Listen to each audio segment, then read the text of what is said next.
So hello guys, welcome back to Dani reacts. और आज एक न्यू रिएक्शन वीडियो आप लोगों के लिए लेके आए और इंटरेस्टिंग सी मैं वीडियोस लेके आता हूं। तो इससे पहले अगर आप लोग न्यू है इस चैनल के ऊपर, चैनल को सब्सक्राइब करें, वीडियो को लाइक कर दें क्योंकि अमेजिंग वीडियो होने वाली है।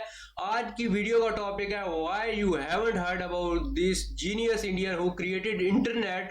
तो भाई हम तो स्टोरी सुनेंगे जाके कि किस तरह उन्होंने क्रिएट किया और कौन था वो।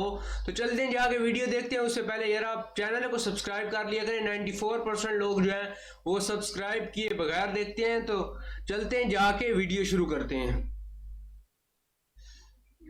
डॉक्टर नरेंद्र सिंह कपानी एक ऐसे भारतीय वैज्ञानिक जिनकी आंखों के सामने उनके बनाए इन्वेंशन के लिए किसी और शख्स को नोबेल प्राइज दे दिया गया और वो बस देखते ही रह गए। ये वो शख्स थे जिन्होंने फाइबर ऑप्टिक्स की इन्वेंशन करके हमारे लिए इंटरनेट, टेलीविजन और टेलीफोन जैसी सुविधाओं की नींव रखी। पर फिर भी अगर आज हम गूगल पर सर्च करते हैं who is the father of fibre optics, तो सबसे ऊपर डॉक्टर कपानी का नहीं बल्कि चार्ल्स कोहेन काउ का नाम आता है। यानी एक ऐसे इंसान का जो फाइबर ऑप्टिक्स की रेस में उतरा ही काफी लेट था। उसके विपरीत डॉक्टर कपानी ने तो फाइबर ऑप्टिक्स की शुरुआत अपने स्कूल से ही कर दी थी। दरअसल डॉक्टर कपानी जब छोटे थे तब एक दिन स्कूल में साइंस के लेक्चर में उनके टीचर ने यह पढ़ाया कि लाइट हमेशा सीधा ट्रैवल करती है। अब इस पर डॉक्टर कपानी ने एक इंटरेस्टिंग क्वेश्चन पूछ लिया कि सर ऐसा क्यों? और पता है टीचर ने उनके साथ क्या किया? एक छोटे से बच्चे के जेन्युइन सवाल का सीधा सीधा जवाब देने के बजाय उन्होंने बड़े एरोगेंटली नरेंद्र को सभी स्टूडेंट्स के सामने पहले तो जलील किया और फिर उसका मजाक उड़ाते हुए कहा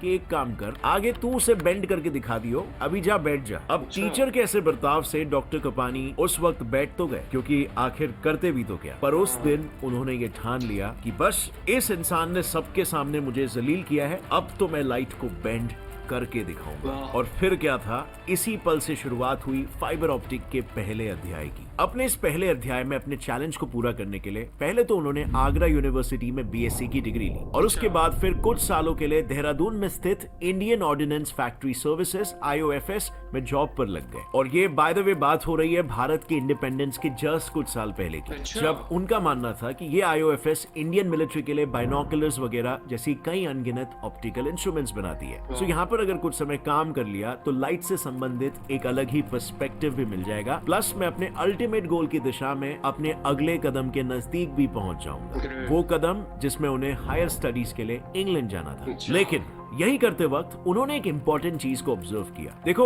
उनका मानना यह था कि भारत अभी आजाद हो रहा है और ऐसे में हमें अपने देश के लिए अपनी खुद की एक स्ट्रॉन्ग मिलिट्री चाहिए होगी। पर एक मिलिट्री स्ट्रॉन्ग कैसे होगी अगर वो आपस में तेजी से कम्युनिकेट ही नहीं कर पाए? सो देखता हूँ कि क्या उसे मैं कम्युनिकेशन टेक्नोलॉजी के लिए इस्तेमाल कर सकता हूँ या नहीं। इससे मैं मिलिट्री के भी काम आ जाऊंगा और मेरा जो ओरिजिनल गोल था लाइट के बेंडिंग नेचर को प्रूव करने का, वो भी पूरा हो जाएगा। और उसी दौरान उन्होंने ये देखा था कि उस वक्त सिर्फ इंग्लैंड ही वो देश था जहां पर इंडियन मिलिट्री को टॉप नॉच बनाने के लिए लगने वाली एटलीस्ट 2 सुविधाएं मौजूद थी। पहली, हाई टेक इंस्ट्रूमेंट्स बनाने की मैन्युफैक्चरिंग कैपेबिलिटीज जिससे कि आइडियाज को रियलिटी में उतारा जा सके, और दूसरा कम्युनिकेशन टेक्नोलॉजी से जुड़े औजार जिससे लाइट से कम्युनिकेशन के अपने रफ आइडिया का कुछ सरपाव निकल सके। अब आई नो आप लोग सोचोगे कि आखिर इंग्लैंड ही क्यों, क्योंकि उससे बेहतर टेक्नोलॉजी तो 40s के दशक में यूएस के पास थी। ये बस इंग्लैंड के विरुद्ध हमारा प्रेजुडिस बोल रहा है। असल में हाईटेक इंस्ट्रूमेंट्स और कम्युनिकेशन टेक्निक्स इंग्लैंड ने 8th सेंचुरी में ही इन्वेंट कर लिया था। और 8th सेंचुरी में जब वाइकिंग्स इंग्लैंड पर अटैक किया करते थे तब वाइकिंग्स के आने का मैसेज समुद्री तट से कैपिटल तक पहुंचाने के लिए इंग्लैंड का राज्य एक सिंगल मैसेंजर के बजाय मैसेजेस को मल्टीपल मैसेंजर्स के हाथों रिले किया करता था। इससे मैसेजेस बहुत ही जल्द कैपिटल तक पहुंचते थे और धीरे धीरे सारी कंट्रीज ने इस टेक्निक को अडॉप्ट कर लिया क्योंकि ये इतना इफेक्टिव था। फिर 17th सेंचुरी में फ्रांस उसने एक नई टेक्निक इन्वेंट की by the name of semaphore technique, जिसमें एक टावर पर चढ़कर एक बंदा फ्लैग या मशाल को पकड़कर कुछ इस तरह के सिंबल्स बनाता था और फिर वो सिंबल्स अलग अलग अल्फाबेट्स और मैसेजेस को रिप्रेजेंट करते थे। यानी अब इससे घंटों की जगह पर मिनटों में मैसेज लंबी दूरी तय करने लग गया। लेकिन इस टेक्निक में एक ड्रॉबैक था, इन मैसेजेस को दुश्मन भी देख सकते थे और इसीलिए इसके सोल्यूशन के लिए एक एन्क्रिप्टेड मैसेजिंग टेक्नोलॉजी की जरूरत थी। और फिर क्या था, 19th सेंचुरी में इंग्लैंड ने कम्युनिकेशन के लिए टेलीग्राफ बना लिया और उसके बाद कुछ ही सालों में टेलीफोन भी, जिसमें प्रेसिजन और सीक्रेसी दोनों इंटैक्ट रह पाए। पर आखिर कब तक? जर्मनी के अनुसार एनिग्मा मैसेजेस को ऐसे एन्क्रिप्ट या लॉक किया करता था कि उसे अनलॉक करने के लिए की या simply perfect combination of settings अगर इंडिया जैसे देश की पूरी पॉपुलेशन मिलकर भी डिकोड करने बैठे ना, तो भी उसमें करीब 1000 साल लग जाएंगे। इतना पावरफुल था ये। इसका मतलब समझ रहे हो? ये मशीन जिसके हाथ में, वॉर उसके मुट्ठी में। And this was true at least तब तक जब तक किसी के हाथ में बॉम्बे ना हो, क्योंकि बॉम्बे दुनिया का वो पहला आर्टिफिशियली इंटेलिजेंट कंप्यूटर था जिसे एनिग्मा के टक्कर में एक इंग्लैंड के इन्वेंटर ने उतारा था। ये कंप्यूटर बेसिकली इतना पावरफुल था कि एनिग्मा के कोडेड मैसेजेस को महज 20 मिनट में डिकोड कर लेता था। सो अब आप समझ जाओ डॉक्टर कपानी ने इंग्लैंड को ही क्यों चुना, क्योंकि सारे नेक्स्ट लेवल इन्वेंशंस इंग्लैंड में ही हो रहे थे। वो सीधा कम्युनिकेशन टेक के मास्टर्स से ही अपनी मास्टर्स की डिग्री लेना चाहते थे और इसीलिए भारत के आजाद होते ही 1947 में डॉक्टर कपानी इंग्लैंड चले गए। वहां के prestigious college imperial college of London में अपने गोल के तरफ आखिरी कदम बढ़ाने के लिए, बिकॉज ये वही कॉलेज था जहां पर डॉक्टर कपानी के साथ दो चीजें घटी। एक तो उन्होंने फाइबर ऑप्टिक्स बनाने का यहाँ पर एक मौका पाया और दूसरा यहीं पर उन्होंने अपने ही कॉलीग से दुर्भाग्यवश धोखा खाया। दरअसल इंग्लैंड में डॉक्टर कपानी की मुलाकात British scientist slash inventor Harold Hopkins से हुई थी, जो उन दिनों अपनी थियरी ऑफ एबरेशन के लिए मशहूर थे। अब जिन्हें नहीं पता ये एबरेशन क्या होता है, तो बस इतना समझ लो कि एबरेशन मतलब वो फिनोमेनन जिसमें लेंसेज और मिरर की मदद से बनी इमेज क्लियर और शार्प बनने के बजाय कुछ ऐसी डिस्टॉर्टेड सी बनती है। नाउ ये एक बहुत ही बड़ी प्रॉब्लम थी, क्योंकि डॉक्टर कपानी ने देखा कि इंटरनल ऑर्गन्स को देखने के लिए इंग्लैंड में जो रॉड लेंस से बना एंडोस्कोप यूज हुआ करता था, वो भी सेम इसी वजह से लो इमेज क्वालिटी देता था और प्लस फ्लेक्सिबल ना होने की वजह से बिना मशक्कत किए बॉडी के अंदर भी नहीं घुसता था। सो एंडोस्कोप की इन्हीं प्रॉब्लम्स को सॉल्व करने के लिए डॉक्टर कपानी को एक रेवोल्यूशनरी आइडिया आया और उन्होंने हैरोल्ड हॉपकिंस की थियरी ऑफ एबरेशन को एंडोस्कोप के साथ मर्ज करके आज के प्रेजेंट डे ऑप्टिक फाइबर्स बना दिए। अब जरा इसे डिटेल में पर आसान भाषा में समझते हैं कि मैं क्या कह रहा हूँ। जरा इस इमेज को देखो। यहाँ पर इंसिडेंट लाइट टॉर्टोइस से टकराकर वापस पानी में लौट रही है, जिससे पानी की ऊपरी सतह मिरर की तरह बिहेव कर रही है। इसे हम टोटल इंटरनल रिफ्लेक्शन कहते हैं, जिस पर बारीक ट्रांसपेरेंट ट्यूब से बने ऑप्टिकल फाइबर्स बेस्ड होते हैं। इसमें बेसिकली होता यह है कि लाइट अगर एक सर्टेन एंगल से किसी ट्रांसपेरेंट सरफेस को हिट करती है तो वो कुछ इस तरह अंदर ही अंदर रिफ्लेक्ट होती है और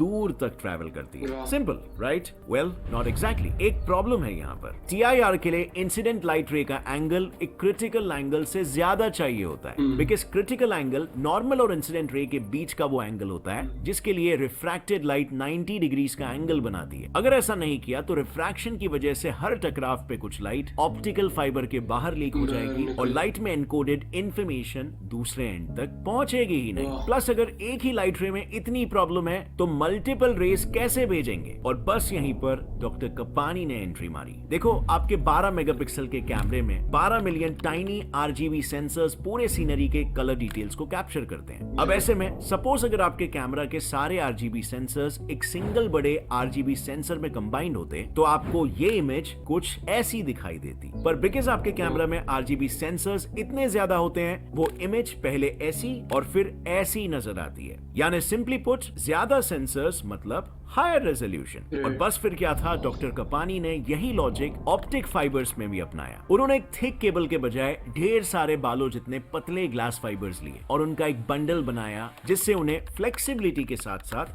हायर रेजोल्यूशन भी मिला। फर्क बस इतना था कि अब जैसे ही ऑप्टिकल फाइबर्स का रेजोल्यूशन बढ़ा, डॉक्टर कपानी और हॉपकिंस के बीच होड़ भी लग गई कि उसका क्रेडिट कौन लेगा। एंड गेस व्हाट, क्रेडिट कोई तीसरा ही ले गया। दरअसल 1952 में डॉक्टर कपानी और हॉपकिंस ने ये सब एक जॉइंट रिसर्च के तहत किया था और साथ ही फाइबर ऑप्टिक्स ये टर्म दुनिया के सामने लाया था। लेकिन फिर प्रशंसा मिलते ही एक तरफ जहां पर हॉपकिंस को लगने लगा कि डॉक्टर कपानी का कंट्रीब्यूशन रिसर्च में बहुत ही कम था, थियरी तो सारी मेरी ही थी, तो वहीं पर दूसरी तरफ डॉक्टर कपानी का ये कहना था कि हॉपकिंस की थियरी किसी और के पल्ले ही नहीं पड़ती अगर मैं उसे प्रैक्टिकली ऑप्टिकल फाइबर बना के ना दिखाता। और इसी झगड़ा झगड़ी में दोनों ने अपने अपने रास्ते मोड़ लिए, दोनों की ग्रोथ स्लो हो गई और इसी के साथ तीसरा बंदा चार्ल्स कुएन काओ नोबेल प्राइज ले गया। एक्चुअली में ना हुआ यूं कि अपनी पढ़ाई खत्म करने के बाद साल 1955 में डॉक्टर कपानी ने यूएस की रॉचेस्टर यूनिवर्सिटी में एज अ प्रोफेसर काम करना शुरू कर लिया और इवेंचुअली वहां पर ऑप्टिक टेक्नोलॉजी के नाम से एक कंपनी भी खोली। लेकिन इसी दौरान उनका चैलेंजर चार्ल्स कुवेन काओ लंदन यूनिवर्सिटी से पीएचडी करते हुए अपना दाव चल रहा था। काओ ने पहले तो डॉक्टर कपानी के काम को डिटेल में पढ़ा और फिर उसने डॉक्टर कपानी के 1952 में पब्लिश हुए पेपर के 13 साल बाद अपना खुद का रिसर्च पेपर पब्लिश किया। इस पेपर में उसने बेसिकली ये बताया था कि ग्लास फाइबर की impurities like iron, copper, chromate और हाइड्रोनियम आयन लाइट को कुछ हद तक एब्जॉर्ब करते हैं। अगर इन इम्प्यूरिटीज को निकाला जाए तो डेटा को हजारों किलोमीटर्स तक फास्ट स्पीड से ट्रांसफर किया जा सकता है, यानी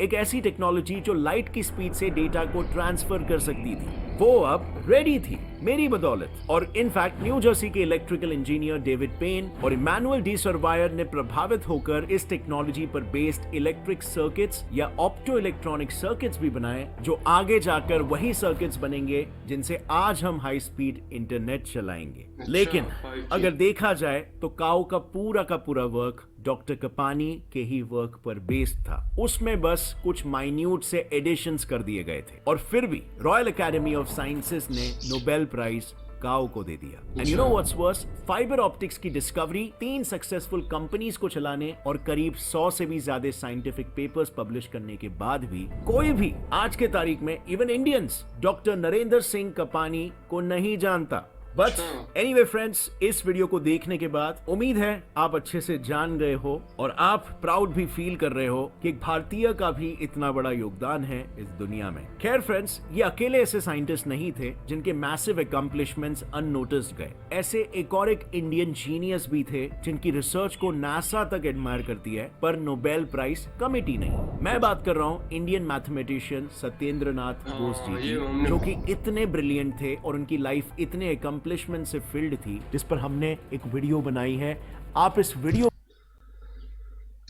गाइज, ये थी वीडियो और बहुत ही अमेजिंग थी। और यार उस बंदे की कितना जीनियस, वाकई वो जीनियस था कि उसकी इतनी बेहतरीन सोच के यार जब एक उस टाइम ये चीज़ करना कि जब इस चीज़ का किसी को ख्याल ही ना हो, किसी के माइंड में भी ना हो यार ऐसी कोई चीज़ हो सकती है जिसके ज़रिए इस तरह कम्युनिकेट किया जा सकता है। फिर जब उन्होंने अपने एक दोस्त के साथ जो है मिलजुल कर काम करना स्टार्ट किया, ठीक है, दोस्त कह सकते हैं या साथ उनके रहता था, तो उन्होंने साथ जो है काम करना शुरू किया। तो उन्होंने ना मतलब उस दोस्त ने सोचा, मतलब दोनों ने नेगेटिव सोचा, बल्कि उसी ने सोचा कि यार ये सारी थ्योरी मेरी है और ये बंदा जो है ना एवं बीच में आ गया तो सब कुछ, मतलब वो सोच रहा था कि एक मैं ही इसमें मेरा ही नाम है, ठीक है। तो दोनों ने अपने रास्ते अलग किए। अगर मिल के काम करते तो दोनों को नोबेल प्राइज भी मिल सकता था, ठीक है। मिल सकता क्या, मिलता, क्योंकि दोनों जब 2 माइंड मिलते और वो भी इतने जीनियस माइंड, तो वो जो है एक बहुत ही अमेजिंग, क्या पता इससे भी अच्छा जो है ना वो कुछ और फास्ट से और भी फास्टेस्ट चीज़ जो है ना वो इजाद कर लेते, वो इन्वेंट कर लेते, ठीक है।